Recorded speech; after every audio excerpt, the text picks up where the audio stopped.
Capítulo 10. Todo el progreso es el espiritismo. No es un sarcasmo el materialismo este capítulo como podría creerse, ya que ellos no le conceden vida, pero sobre todo, acción al espíritu. Si tienen razón en muchas afirmaciones de la materia y se la concedemos, no pueden tomar por sarcasmo nuestra afirmación, salvo aquellos furibundos sistemáticos, que por serlo no son tampoco materialistas. Y no siendo esto, que es lo más rudimentario del progreso, como profesionales y partidarios, no son nada. Y es porque son embrión de hombres. Placas fotográficas y discos fonográficos, que jamás dicen más que lo que otros dijeron, sin poner nada suyo, no disciernen. Y donde no hay discernimiento que es el juicio de la razón, no hay razón y el hombre, si ha de ser hombre, por lo único que lo puede demostrar, es por la razón. En el capítulo anterior hemos sido breves, porque solo hemos pretendido sentar el axioma. En el presente, seguimos aquel argumento, pero hemos de demostrarlo hasta la evidencia y ha de ser en lo material, en lo que el hombre palpa, y veremos que todo el progreso es del espiritismo. Pero veremos más y algo sorprendente para los materialistas y los espiritualistas ya que los primeros no conceden vida ni acción al espiritismo. Y los segundos, no quieren que el espiritismo se inmiscuya en las cosas de la materia, y sin embargo, el espiritismo es mucho más materialista que los materialistas y el espíritu no puede obrar nada demostrativo sin la materia y el espíritu lo demuestra todo. Luego usa por fuerza y mandato la materia, de todos modos, a todas horas y en todas formas. En nuestra filosofía austera racional y en el primer rayo de luz lanzamos un reto a esos dos bandos, materialismo y espiritualismo y esta es la hora en que, a pesar de haber expedido miles de ejemplares y leído los muchos miles de hombres, esta es la hora repito, en que ninguno ha recogido el guante, para probarnos lo contrario de que el espiritismo es más materialista que el materialismo y que el espíritu está obligado primero que todo, a vivir la vida de la materia. En cambio el catolicismo excomulgó el primer rayo de luz y se lo agradecemos, porque eso es una confirmación de que hemos dicho la verdad, puesto que el catolicismo es la mentira, al que inconscientemente ayudan a vivir muriendo los materialistas y los espiritualistas. Nos excomulga la Iglesia Católica nuestro primer rayo de luz porque descubrimos allí que materialistas y espiritualistas sostienen la Iglesia Católica, porque ambos con ella, son enemigos del espiritismo. Y así lo prueba el silencio de los dos acusados por los que respondió la religión católica excomulgando el libro. Nosotros, espiritistas racionalistas comunistas y por lo tanto espiritistas del espiritismo luz y verdad, declaramos y confirmamos que, el materialismo sin espíritu es solo de ciegos, de fanáticos sistemáticos y de embriones de hombres y de desesperados. Y el espiritualismo dogmático, despótico, de cobardes, de mixtificadores y supercheros y por lo tanto de retrógrados prevaricadores del espiritismo, que es lo mismo que decir religiosos. Y si después de esto siguen su torcida ruta, lo tendremos por confesión y confirmarán ellos mismos nuestra acusación. Y no crean que tratamos con esto de convencerlos. Nada más erróneo que tal pensamiento, porque sabemos y hemos sentado que nadie convence a nadie, si la convicción no nace de su razón. Nosotros no hacemos más que encender la luz y colorarla sin crespón en el cénit espiritual, que es la altura mayor que conocemos, después del Padre de los Espíritus. El que tenga resistencia que le mire y que la siga, y el que no líbrese de mirarla para que no ciegue a su fulgor. Pero hemos declarado con toda la nobleza que hombre o espíritu pueda tener, que si alguien presenta otra proclama y otras doctrinas más racionales y más puras, y desinteresadas añadimos aquí, que la que esta escuela proclamó y sostiene, su fundador, con todos sus millones de adherentes, es decir la escuela entera, correrá a sumarse a él. Y esto sería ya bastante para confirmar que el progreso todo es del espiritismo, como nosotros sostenemos. Pero tenemos plena conciencia de que hemos dicho la verdad y que la mostramos y la sostenemos. Si la sanción universal de una cosa y de una ley es la aceptación silenciosa, a nosotros no llegó aún una sola protesta y sí algunas valiosas y valientes adhesiones y confesiones. Entonces, 5 años de espera y no ha sido protestada nuestra doctrina desde que fue impresa, la tenemos por axioma sancionado.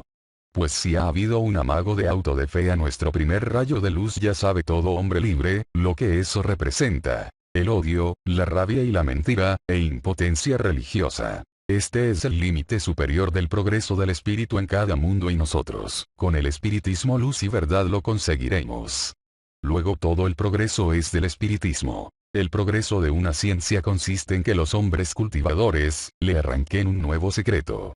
El progreso del espiritismo, pues, es dar siempre nuevos puntos de estudio a las ciencias, desmintiendo las falacias de cualquier orden. Y el espiritismo luz y verdad demuestra la verdad en cada cosa, cuando los hombres pueden llamarse espiritistas, como atrás lo hemos demostrado. Pero vamos a concretarnos a un punto que lo abarque todo, para demostrar que todo el progreso es del espiritismo. Retrocedamos al principio sostenido en el capítulo anterior, sobre el pensamiento y la voluntad, que los hemos cristalizado en éter y espíritu. Si quisiéramos ver ambas entidades separadas, nos sería imposible porque nos encontraríamos que en todo donde examináramos, veríamos el éter llenándolo todo, y quiera y no, el espíritu dentro de él, como movimiento, ocasionando lo que hemos llamado flujo y reflujo incansable, y sin ser posible que pare un momento. ¿Pero qué habría conseguido el Creador con eso? ¿Para qué tendría semejante depósito imponderable de vida informe? Sin embargo, allí estaría la vida por entero y creéis que no ha habido ese momento. ¡Oh, qué terrible pensamiento es este! ¿En qué rincón de mi archivo estaba oculto, que no se me ha mostrado hasta este gran instante?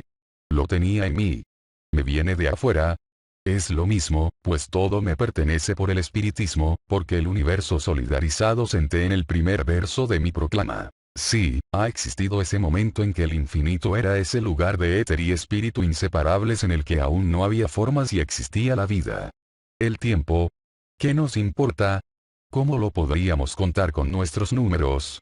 Para mí fue ayer y es hoy este mismo instante, puesto que el tiempo es una ficción en la eternidad. Pero para qué ha venido a mi pluma ese tan grande pensamiento, que mayor no puede haberlo. ¡Ya! Es para que se demuestre por él, que todo el progreso es por el espiritismo y se demuestra. Efectivamente. En aquel momento en que todo es vida sin forma, es cuando empieza la creación, sacando de sí propio el autor de toda aquella grandeza muda, la primer familia espiritual, en la forma que hemos expuesto en el capítulo Paternidad de los Espíritus. En ese informe océano de vida, sin embargo, vive ya desde el más insignificante ser que conozcamos, hasta el hombre de figura imaginizada. Pero que para mostrarla el espíritu, al que se le ordena tan tremenda tarea de crear las formas, tendrá que empezar por crear el primer montón de moléculas, de todos los gérmenes vitales que en ese lagar encuentra, cuyo montón hoy lo llamamos un mundo. Desde ese momento en que ya es creado un mundo, ya existen todos los que pasaron, los que existen, y los que se crearán eternamente, porque el primero dio los gérmenes de otros que constituyeron centros, los cuales emitieron sus familias de mundos y estos, sus satélites. Ahora tomemos otro punto, que no entenderemos mejor, sino igual que el que hemos expuesto, aun cuando este punto lo palpamos, lo estudiamos y lo vivimos. Mucho se puede aclarar la compresión por la física, la química, la geología y la astronomía. Pero aún son tan poco estudiadas esas ciencias, lo mismo que la gravitación, que si un día serán faros de luz porque las estudiaremos a la luz y sabiduría del espiritismo, hoy son apenas candiles. Digo menos, candelillas de tea, por culpa de sus cultivadores sin espíritu. Es decir, que quieren prescindir del espíritu y por justicia, el espiritismo cierra las ventanas del templo de la sabiduría, como diría Paracelso, para que los cobardes no miren a traición, queriendo sorprender a la diosa desnuda. ¿Creéis que las ciencias han de ser más ricas, ni otra cosa, que lo que hoy son cuando serán, como he dicho, faros de luz? No. Serán y tendrán lo mismo que hoy son y tienen. Pero el hombre que las estudiará estará dentro de la ciencia con su espíritu.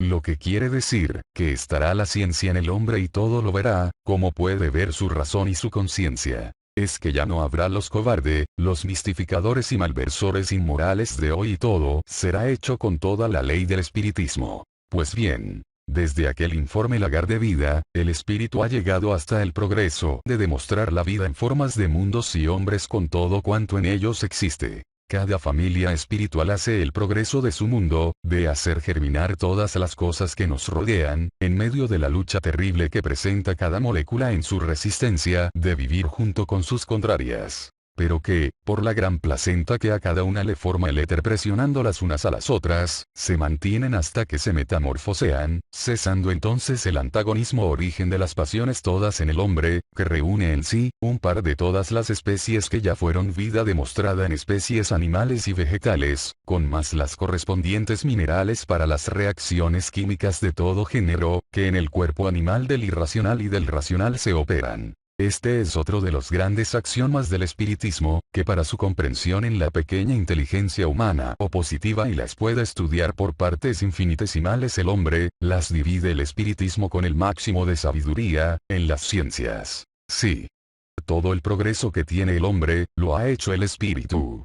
Y de que solo el hombre tiene espíritu y no lo tiene individualizado ningún otro ser, lo prueba que el llamado reino animal no es capaz con toda su ponderable fuerza bruta, de hacer el progreso intelectual ni revelarse al hombre, su dominador. ¿Acaso he dicho mal ni revelarse al hombre porque todo bicho viviente está siempre rebelado contra el hombre, su dominador? Y esto es necesario aclararlo, porque encierra precisamente la confesión palmaria e incuestionable de la superioridad del hombre. Al escribir ni revelarse al hombre, se entiende que no puede desobedecer, ni imponerse al querer del hombre, sea bueno o malo el querer del hombre. Lo que ningún animal puede evitar, aunque proteste por su instinto natural de conservación. Pero que, a la conveniencia de la existencia del hombre, todo obedece, se somete y se sacrifica, a pesar de su resistencia y fuerza bruta, muchas veces superior, a la fuerza bruta del hombre. Sí, todas las especies del reino animal están siempre reveladas al hombre, su rey tirano pero por deber de progreso. Que aunque mil veces veamos en los actos del hombre crueldad, sobre las otras especies, un simple estudio fisiológico, biológico y étnico, nos confirmará que esos hombres crueles, aún no son los hombres sino embrión de los hombres trinos, que comprenden sus tres entidades de cuerpo, alma y espíritu. Una prueba. Al canto. Que no encontráis que ningún sabio y menos filósofo, haya sido ni sea matarife y basta. No busquéis las excepciones pues no quebraréis la ley general. Meditad sobre esto sin los subterfugios que acostumbráis, por las excepciones de alguno que otro que los ha habido, cuando se reformaban las religiones que sacrificaba hombres a sus dioses y aquellos sustituyeron los sacrificios humanos por el sacrificio de animales. Lo que, lejos de ser una contradicción es una confirmación del progreso del espíritu y de que el hombre lo domina todo por su espíritu, puesto que por la fuerza bruta no lo podría ser, por la inflexibilidad de la ley de las fuerzas, que necesariamente el más domina al menos como hemos sentado en nuestro método supremo lecciones de magnetismo. El secreto de esto está precisamente en la política del creador y gobierno del espiritismo, por el cual, jamás obra solo un espíritu ni en el bien ni en el mal.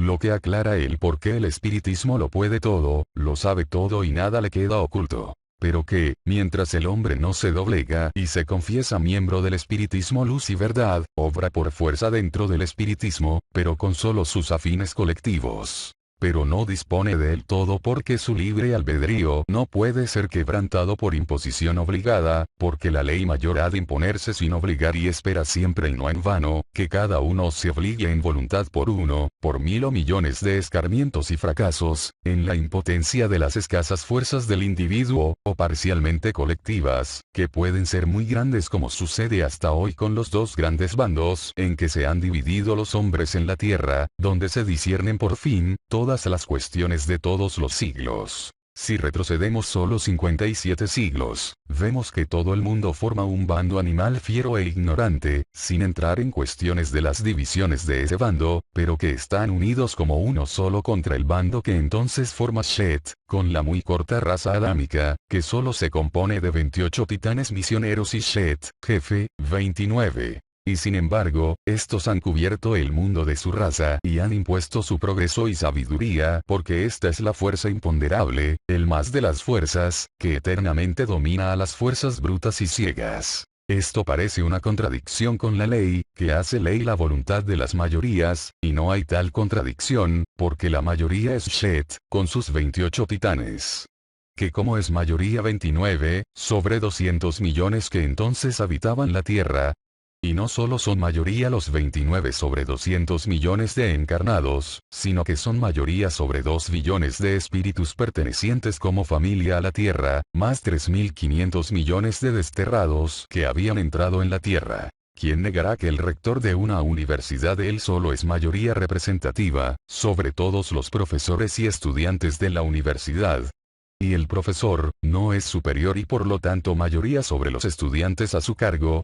Pero aparte de esto, ¿qué puede considerarse efecto de la sabiduría superior que debe tener el rector y el profesor? Es mayoría absoluta, porque es la colectividad la que le dio su toda representación. Shet, con los suyos, está en las mismas condiciones de superioridad por sabiduría propia. Pero es absoluta mayoría, porque tiene la representación del gobierno total del espiritismo en todo el universo, que lo manda a regenerar esta humanidad. Y está confirmada esta verdad en el testamento secreto de Abraham, cuando dice: y cuando vi a Eva que parecía ángel, la vi parir un Salvador que ya vivió en otro mundo. Y lo confirma allí en el mismo testamento, pues alude a este cuando hace escribir a Abraham que: y mis hijos, que ángeles llamáis, me traerán a mis hijos, que demonios llamáis. ¿Entendéislo bastante?